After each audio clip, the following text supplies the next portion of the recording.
अमावस की काली रात। बड़े बुजुर्ग कहा गए हैं ना कि अमावस की काली रात हो सके तो बाहर नहीं जाना चाहिए। रात को शैतानी काली साए बहुत ज्यादा ताकतवर हो जाते हैं और सब पे हावी हो जाते हैं। वही शैतानी आत्माएं इंसानी दुनिया में आकर परेशान करते हैं। कभी कोई अधूरी इच्छा रही तो वो पूरी करने को तड़पती आत्माएं इंसान शरीर ढूंढती है। अमावस मतलब उन पिशाच आत्माओं के लिए कोई त्योहार होता है। वो बहुत ही ताकतवर हो जाते हैं, अपनी इच्छा पूरी करने के लिए शिकार ढूंढते हैं। ये कहानी है एक सिलवाट गांव में अमर नाम के लड़का था। उसका अभी अभी शहर के हॉस्पिटल के ऑफिस में क्लर्क की जॉब लगी थी। घर वाले बहुत खुश थे। खुशी में उन्होंने अमर को नई बाइक लेकर दी। वे अपनी बाइक से ही अब ऑफिस जाने लगा था और उसी से घर आता था। शहर आधे घंटे की दूरी पर ही था। जॉब लगे अब कुछ ही महीना हो गए थे। घर वालों ने उसके लिए लड़की देखना चालू किया।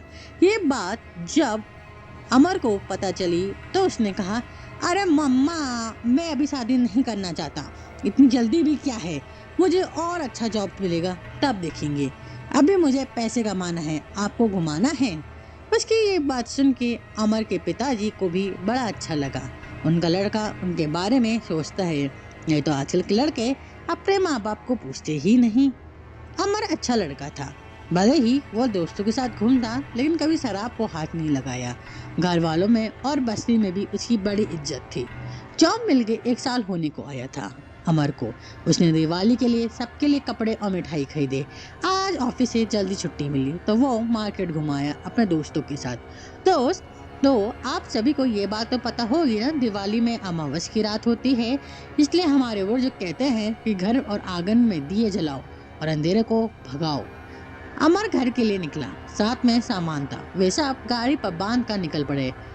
रात के 9 बज चुके थे। त्योहार था तो सब अपने घरों में थे। आज रास्ता सुनसान था।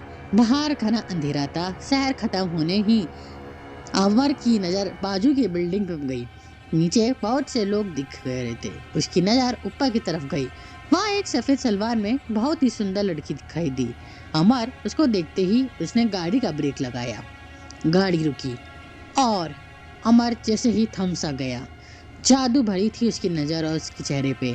अमर तो बस उसको देखकर ही मन मन मुस्कुरा रहा था। उसकी नज़र उस लड़की से हट ही नहीं रही थी। तभी पीछे से एक ट्रक ने हॉर्न दिया।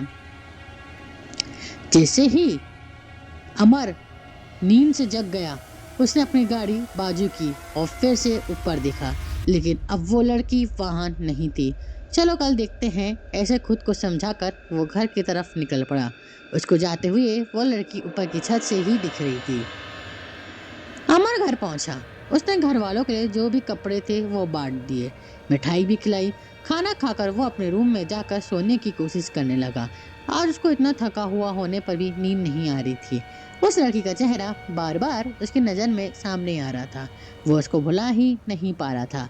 सुबह का इंतजार करते हुए कब उसकी आंख लग गई उसको भी पता नहीं चला। सुबह नाश्ता करके अमर ने अपना टिफिन लिया और ऑफिस के लिए निकल पड़ा।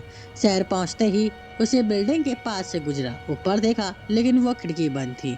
वहाँ कोई नहीं था। थोड़ा निराश होकर अपने काम पे निकल गया। शाम को घर लौटते वक्त आज वो उसी बिल्डिंग के पास चुपके से खड़ा रहा।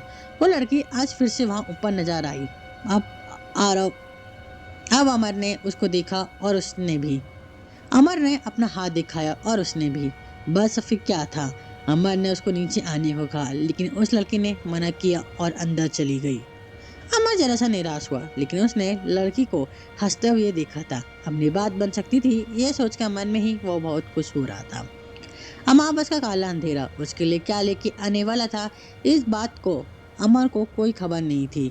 अगली शाम जब अमर उस रास्ते से जा रहा था तो वो लड़की उसको सामने एक पेड़ के पास बैठकर दिखी। अमर बहुत खुश हो गया। अपनी गाड़ी साइड में लगा ली और वह उस लड़की के पास गया। मेरा नाम अमर, और तुम्हारा? मेरा नाम निशा है, लड़की ने जवाब दिया। लेकिन तुम आज यहाँ कैसे, इतने अंधेरे में अकेले? अमर ने सवाल किया। मैं अकेले नहीं आती हूँ तो तुमसे मुलाकात कैसे होती? निशा के जवाब से अमर ये तो समझ गया कि उसको भी वो पसंद था। अब रोज शाम को देर रात तक वो दोनों उसी पेड़ के नीचे बैठकर बातें करने लगे।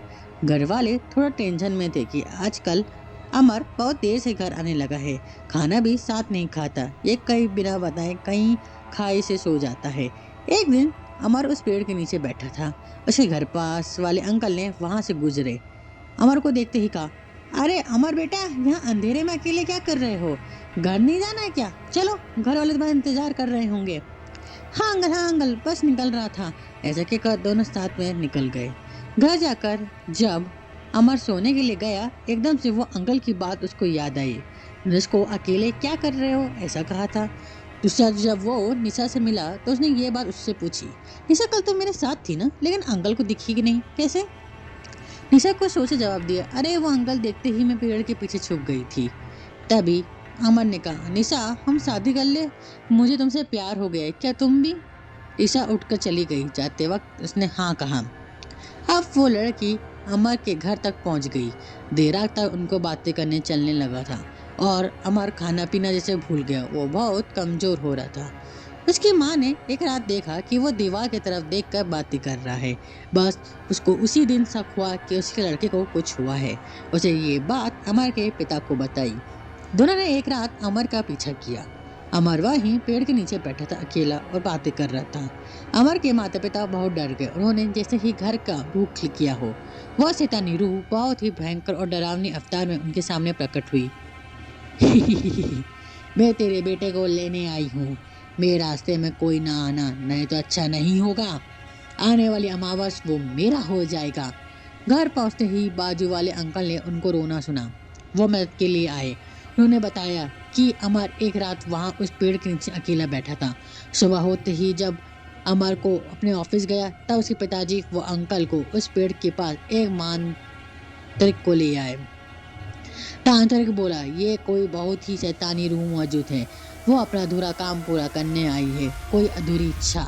आपके लड़के की जान को धोखा है साहब, क्योंकि अब अमावस आने वाली है।